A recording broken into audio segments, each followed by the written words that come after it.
ഇനി നമ്മുടെ കരസേനയെ നയിക്കുക ഉപേന്ദ്ര ദ്വിവേദിയാണ്. മനോജ് പാണ്ഡെ വിരമിച്ച ഒഴിവിൽ ചീഫ് ഓഫ് ആർമി സ്റ്റാഫായി ലഫ്റ്റനന്റ് ജനറൽ ഉപേന്ദ്ര ദ്വിവേദി ചുമതലയേറ്റു. നേരത്തെ കരസേനാ ഉപമേധാവിയും നോർത്തേൺ കമാൻഡിന്റെ തലവനുമായിരുന്നു അദ്ദേഹം. ജമ്മു കശ്മീരും ലഡാക്കും ഉൾപ്പെടുന്ന ഇന്ത്യയുടെ തന്ത്രപ്രധാനമായ അതിർത്തി പ്രദേശത്തിന്റെ കാവലിന്റെ ചുമതല വഹിച്ചു എന്നതിനാൽ തന്നെ ഇന്ത്യൻ സൈന്യത്തിലെ കരുത്തുറ്റ സേനാ പ്രമുഖനാണ് ഉപേന്ദ്ര ദ്വിവേദി. മറ്റൊരു പ്രത്യേകത കൂടി ഉപേന്ദ്ര ദ്വിവേദി ചുമതലയേൽക്കുമ്പോൾ ഇന്ത്യൻ സേനയുടെ തലപ്പത്തുണ്ടാകുന്നുണ്ട്.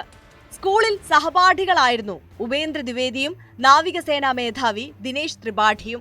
മധ്യപ്രദേശിലെ റേവയിലുള്ള സൈനിക സ്കൂളിൽ ഒരേ ക്ലാസ്സിൽ പഠിച്ചവരാണ് ഇരുവരും.